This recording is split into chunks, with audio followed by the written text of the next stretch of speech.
expired. Mr. Gowdy, 5 minutes. Good morning, Mr. Johnson. Good morning, sir. I want to start by thanking you for your service to our country, which includes a very successful stint as an AUSA. So you will recognize some of my questions as being leading questions. They are not leading from the standpoint of I'm trying to trick you, is more in the interest of time. So if I say something you disagree with, interrupt me, stop me. It's just in the interest of time. I want to see if we can get some things out of the way that we all agree on. Russia has a history of cyber attacks against our country. Is that true? Yes. In the parlance of our former jobs, Russia would be considered a career offender as it comes to seeking to undermine the foundations of our republic. They are constantly trying to attack the foundations and firmament of our republic. Is that fair?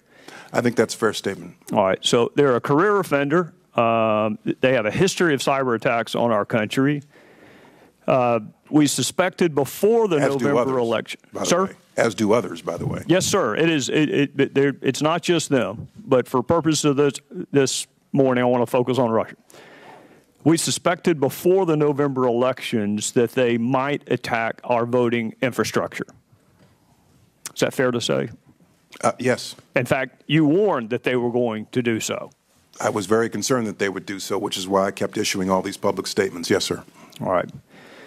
At the time you separated from service in January of 2017, you have seen no evidence that the Russians were successful at changing voter tallies or voter totals.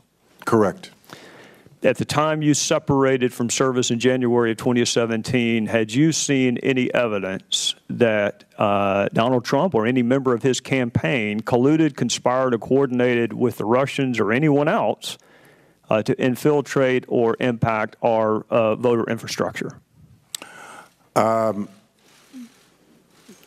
Not beyond what has been out there open source, and not beyond anything that I'm sure this committee has already seen and heard before directly from the intelligence community.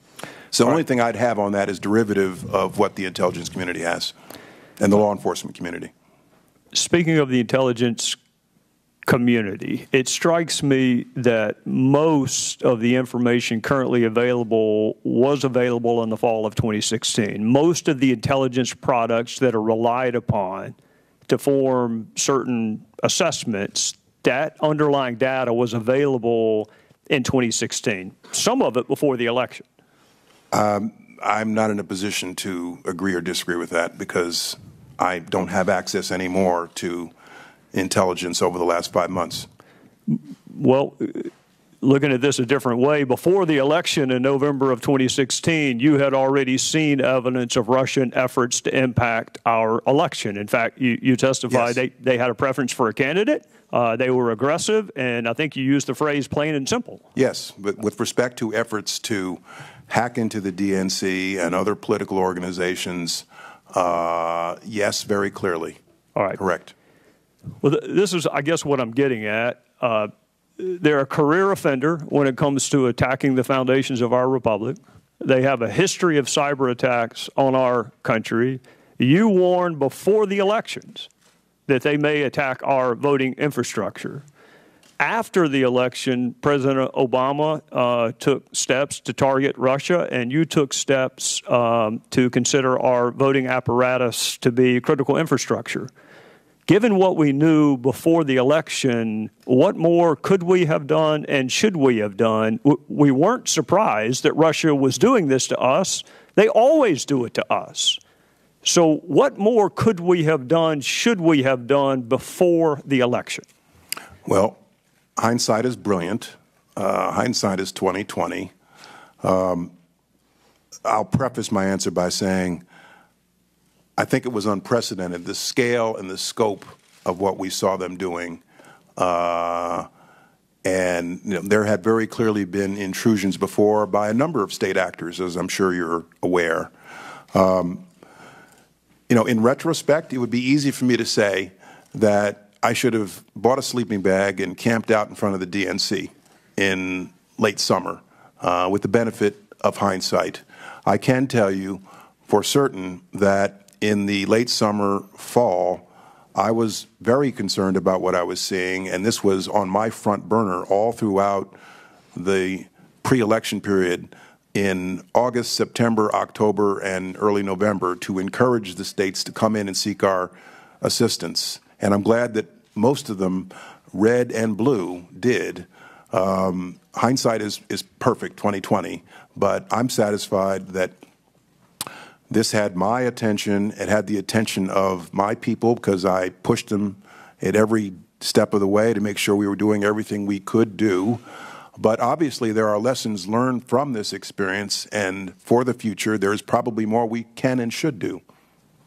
For the states, if I remember correctly, you had a conference call or otherwise communicated with the states to offer them your assistance prior to the election. Correct. And if I remember your testimony correctly, their response vacillated between neutral and opposed.